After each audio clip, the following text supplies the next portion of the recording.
Again, welcome all to Commerce Education Hub. Today, in our class of BCom second year, in the part of economics, an important subject is there, which is known as Indian Company Act. And inside the same, an important topic which we will be unlocking today will be known as Working Capital Operating Cycle. Business is an activity which involves purchase, sale, exchange of goods and services. अब इस production में, purchase में, sale में and exchange of goods and services में आपने highly investment किया होता है। May be it is a small scale, middle scale और a large scale business. Along with that, आपके इन्वेस्टमेंट के साथ साथ मार्केट से हमारे पास में इन्वेस्टर्स भी हैं जिन्हें हम लेंडर्स कहते हैं। ओके और वो लेंडर्स और इन्वेस्टर्स हमारे लिए बैंक्स और फाइनेंशियल इंस्टीट्यूशंस भी हैं। अच्छा, अब शेयर होल्डर्स भी आपके लिए एक प्रकार के इन्वेस्टर्स भी आ जाते हैं। Why? Because they have invested a lot of amount in your shares. So risk factor यहाँ पर जो है वो इंक्रीज हमेशा होता रहता है।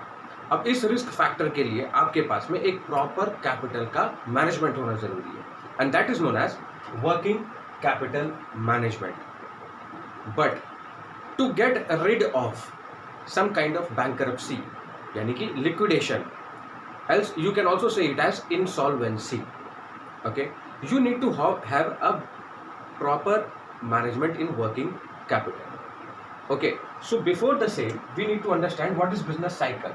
इसे जानने के लिए हमें पहले एक बिजनेस साइकिल जाननी होती है, या फिर आप इसे कह सकते हैं cash to cash cycle. Clear? यहाँ पर एक इन्वेस्टमेंट हमारा जो बिगिनिंग में किया हुआ है वो आपके लिए कैश है। रिटर्न्स और पेमेंट्स जो आपको आपके बिजनेस के एंड रिजल्ट में मिलते हैं वो भी आपके लिए कैश है। So let us move on with this cycle and understand it in brief. So first process आता है आपका raw material. I am writing it in short form. अब ये रॉ मटेरियल आपने मार्केट से परचेज किया है, ठीक है, जो कि हमेशा रहेगा आपका कैश में। Then and there comes production, that is work in progress.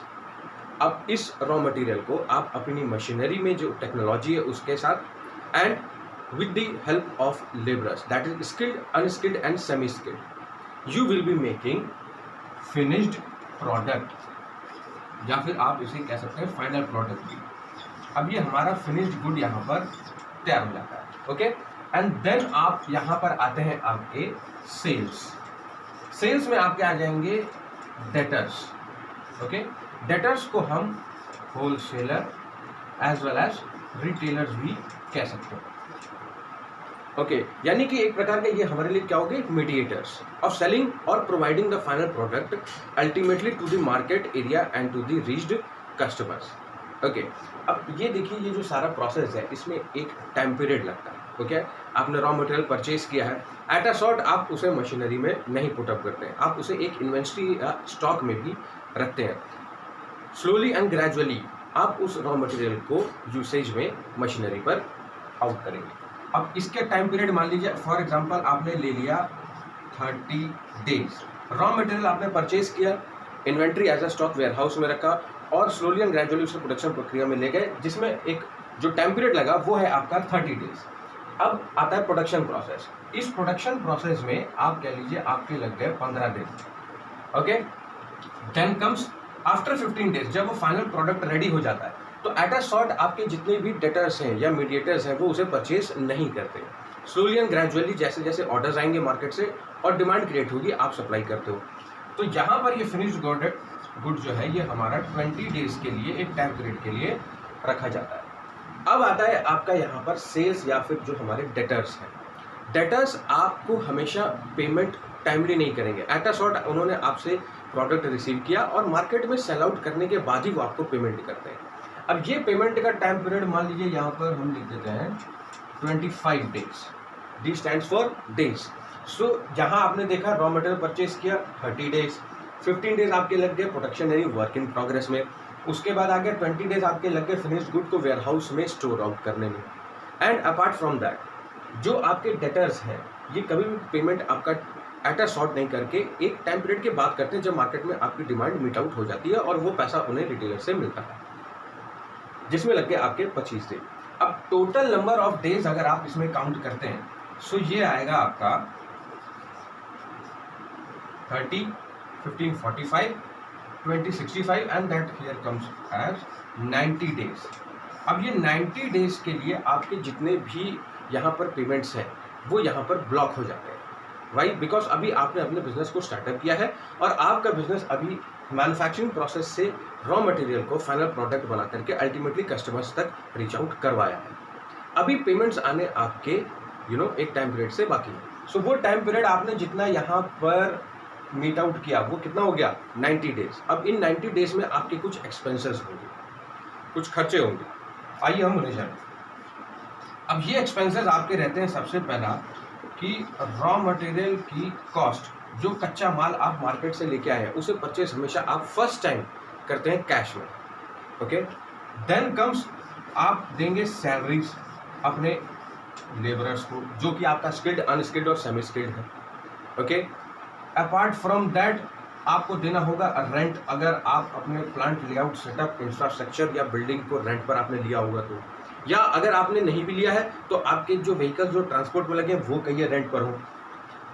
Also आपका आ जाएगा यहाँ पर रेंट के बाद में स्टॉकिंग या फिर वेयर हाउसिंग।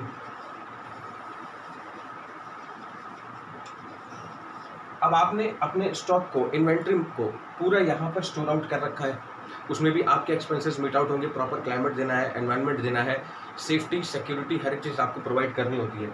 और लास्ट में आपका आता है जब प्रोडक्ट बाहर निकलता है, जिसे हम कहते हैं मार्केटिंग एक्सपेंसेस।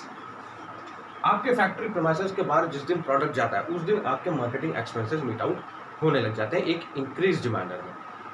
प्रीवियसली भी होते हैं, लेकिन वो आपकी डिमांड को जनरेट करने के लिए आप एक क्वेश्चनर्स या एडवर्टीजमेंट्स में अपने एक्सपेंसेस मीट आउट करते हैं, जो कि आपके मार्केटिंग एक्सपेंसेस के ही कॉलम में आएगा। ओके, सो ये सारे जितने भी एक्सपेंसेस हैं, raw material cost, salary, rent, warehousing and marketing expenses, ये सारे एक्सपेंसेस जो आप इस 90 डेज में मीटअप करते हैं, ये आपके लिए कहलाता है आपका working capital.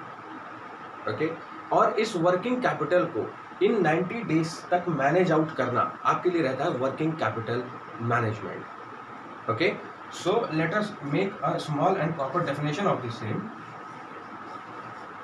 What is working capital? It is a management of expenses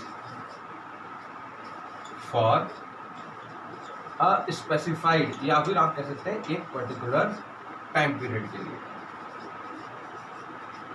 और ये टाइम पीरियड कौन सा रहेगा? ये वो टाइम पीरियड है आपके लिए जो आपने इन 90 डेज तक आपके पेमेंट्स ब्लॉक हो जाएंगे। ठीक है, जिस दिन वो प्रोडक्ट मार्केट में सेल आउट होगा, होलसेलर्स रिसीव करेंगे उस पेमेंट को और आप तक वो पेमेंट आ जाता है। टिल देन जो भी एक्सपेंसेस आपने मीट आउट किए आपके पूरे बिजनेस एक्टिविटी में, प्रोसेस में, व्यापार की प्रक्रिया में, वो सारा आपके लिए रहता है वर्किंग कैपिटल मैनेजमेंट। ओके, और ये जो एक साइकिल यहाँ पर जनरेट हो जाती है, इसे ही हम कहते हैं, and that is only known as working capital operating cycle. Okay, so this was the topic that we have unlocked. Hope you would have understood it better. Thank you.